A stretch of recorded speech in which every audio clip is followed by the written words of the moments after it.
സംസ്ഥാന തദ്ദേശ സ്ഥാപനങ്ങളിലെ വാർഡുകൾ പുനർനിർണ്ണയിക്കാൻ മന്ത്രിസഭാ യോഗത്തിൽ തീരുമാനം. ഇതിനായി ഓർഡിനൻസ് പുറപ്പെടുവിക്കും. ജനസംഖ്യാനുപാതികമായി എല്ലാ തദ്ദേശ സ്ഥാപനങ്ങളിലും ഓരോ വാർഡ് വീതം കൂട്ടും.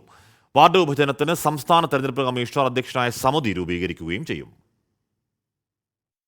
വാർഡ് പുനർനിർണയത്തിന് സംസ്ഥാന തെരഞ്ഞെടുപ്പ് കമ്മീഷണർ അധ്യക്ഷനായ ഡീലിമിറ്റേഷൻ കമ്മീഷൻ രൂപീകരിക്കാനാണ് മന്ത്രിസഭാ യോഗ തീരുമാനം. ഇതിനായി ഓർഡിനൻസ് പുറപ്പെടുവിക്കും. ജനസംഖ്യാനുപാതികമായി വാർഡ് വിഭജിച്ച ശേഷം ഹിയറിംഗ് നടത്തിയാകും അന്തിമ തീരുമാനമെടുക്കുക. വാർഡ് വിഭജനം പൂർത്തിയാക്കിയ ശേഷമായിരിക്കും അടുത്ത തദ്ദേശ തെരഞ്ഞെടുപ്പ്. 941 ഗ്രാമപഞ്ചായത്തുകളിലായി 15,962 വാർഡുകളാണ് നിലവിലുള്ളത്.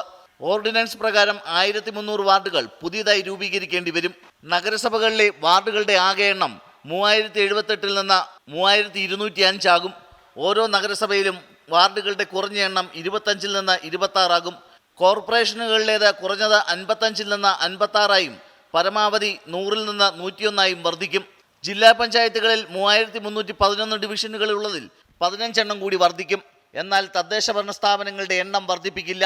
വാർഡ് വിഭജനത്തിനായി കഴിഞ്ഞ തദ്ദേശഭരണ തെരഞ്ഞെടുപ്പിന് മുമ്പ് ഓർഡിനൻസ് ഇറക്കിയെങ്കിലും ഗവർണർ ഒപ്പിട്ടിരുന്നില്ല.